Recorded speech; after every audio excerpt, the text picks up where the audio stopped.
ఈ రోజే డౌన్లోడ్ చేయండి. మీ ఫేవరెట్ షోస్ చూడండి. మా అమ్మకి ఎలా ఉంది డాక్టర్? ప్రమాదం ఏమీ లేదు కదా డాక్టర్?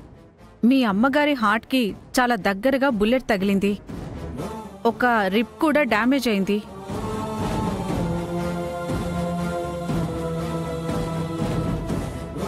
బ్లడ్ చాలా లాస్ అయింది.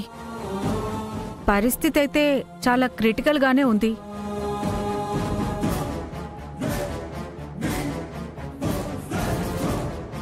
నలభై 8 గంటలు గడిస్తే తప్ప ఏమీ చెప్పలేం.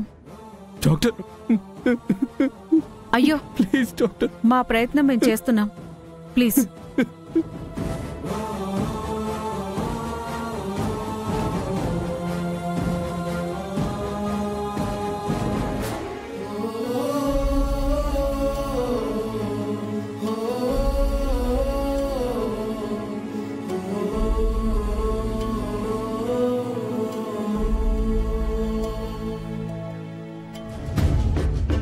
ఇక్కడ శారదా అంటే ఎవరు? తను మా అమ్మ ఇన్స్పెక్టర్ గారు. ఈ ఇన్సిడెంట్ జరిగినప్పుడు మీరు ఎవరైనా ఉన్నారా? మా అత్తయ్య నాకు ఫోన్ చేసి ఏదో ఇంపార్టెంట్ విషయం చెప్పాలి అన్నారు, కానీ అది నేను వినలేదు. తిరిగి కాల్ చేస్తే మా అత్తయ్య ఫోన్ లిఫ్ట్ చేయలేదు. నేను ఇంటికి వెళ్ళి చూస్తే అక్కడ ఇల్లంతా చిందరవందరగా ఉంది. పైన కింద వెళ్ళి ఇల్లు మొత్తం నేను వెతికాను. నేను పైన టైంలో గన్ ఫైర్ అయిన సౌండ్ వచ్చింది. మా అత్తయ్యకి బుల్లెట్ తగిలి పడిపోయింది.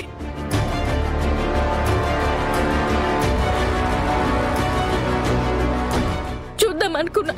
వాడు ఫేస్ కి మాస్క్ వేసుకున్నాడు, పారిపోయాడు. ఆ మనిషి హైట్ ఎంత ఉంటాడు? 6 feet ఉంటాడు. చూడ్డానికి లావుగా సన్నగా ఎలా ఉంటాడు? లావుగానే ఉన్నాడు. ఏ కలర్ షర్ట్ వేసుకున్నాడు? కలర్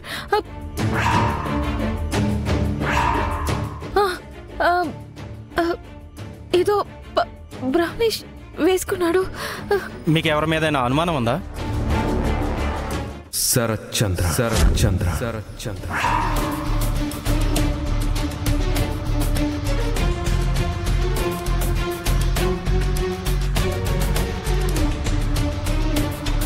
బాబా, మా నాన్న అలా ఎందుకు చేస్తాడు బాబా?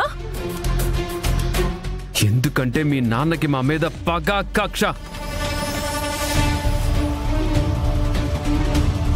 మీరు ఆయన అనుమానిస్తున్నారా? మీ మధ్య ఏమైనా గొడవలు ఏమైనా ఉన్నాయా? లేదు ఇన్స్పెక్టర్ గారు, ఏదో ఫ్యామిలీ ప్రాబ్లమ్స్ తప్ప వేరే గొడవలు ఏం లేవు. మేము ఇన్వెస్టిగేషన్ చేసి ఎవరు చేశారో కనుక్కుంటాం. ఫర్దర్గా ఏమన్నా తెలిస్తే వెంటనే మీకు ఇన్ఫార్మ్ చేస్తాం.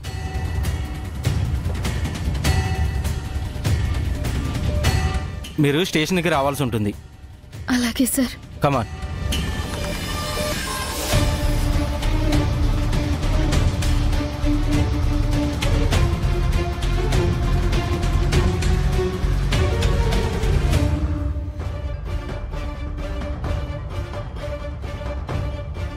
నమస్తే డీజీపీ గారు. నమస్తే సార్, మీకోసం వెయిట్ చేస్తున్నాను, కూర్చోండి. ఏంటి సార్, కాల్ చేసి అర్జెంటుగా రమ్మని చెప్పారు? Any news? మీకో వ్యక్తిని పరిచయం చేద్దామని మిమ్మల్ని పిలిచాను. ఎవరు సార్?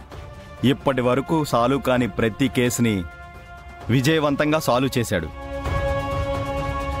క్రిమినల్ అనే వాణ్ణి ఈ సిటీలో లేకుండా చేశాడు. Most intelligent and talented, sincere. అతని పేరు? Surya, SP Surya.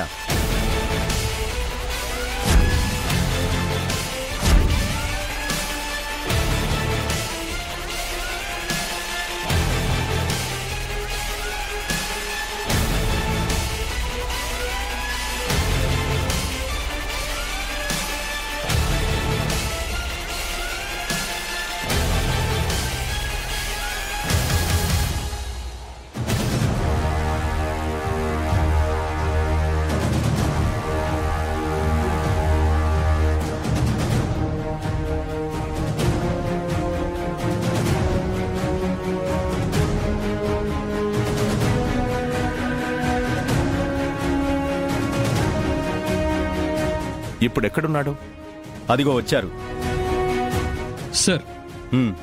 Morning Surya. Is Sarath Chandra. Hello. Hello sir. Nice meeting you. కూర్చోండి. సూర్య కూర్చో. మీ భార్య శోభాచంద్ర కేసు కూడా ఇతనే ఇన్వెస్టిగేషన్ చేస్తున్నాడు. మీకేదన్నా డౌట్ ఉంటే అతనికి ఏ డౌట్ ఉన్నా మీ ఇద్దరు కలిసి మాట్లాడుకోండి. ఇతను మీ గెస్ట్ హౌస్లో చనిపోయిన ఎస్ఐ వాళ్ళ తమ్ముడు సార్.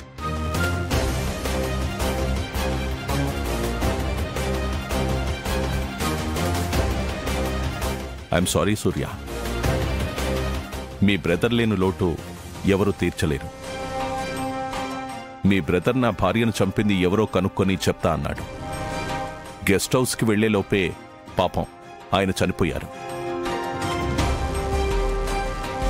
మీ హెల్ప్ నాకు కావాలి. మీ భార్యను చంపిన వాళ్లే మా అన్నయ్యను కూడా చంపారు. అది ఎవరైనా సరే కనిపెడతాను, వాళ్ల పని పడతాను. నా అన్నయ్యను చంపిన వాళ్లను పట్టుకుని శిక్ష పడేలా చేస్తాను. ఈ ప్రాసెస్లో మీ భార్యని చంపిన వాళ్ళు కూడా ఒకరే అయితే ఓకే. ఇది నా personal case. Just I need your help. Sure. మీకు ఎలాంటి డౌట్ ఉన్నా నన్ను అడగండి. మీకు ఏ హెల్ప్ కావాలన్నా నేను చేస్తాను. Sir, may I leave? Okay Surya. Okay. చాలా టఫ్ ఆఫీసర్ అనుకుంటా. అవును సార్. అతను తన స్పెషల్ ఇంట్రెస్ట్తో వాళ్ళ అన్నయ్య కేసు మీద ఇక్కడికి వచ్చాడు. డోంట్ వరీ సార్, అతను ఎవ్వరిని వదిలిపెట్టడు. సరే సార్, నేనుంటాను sir. Thank you. Okay sir.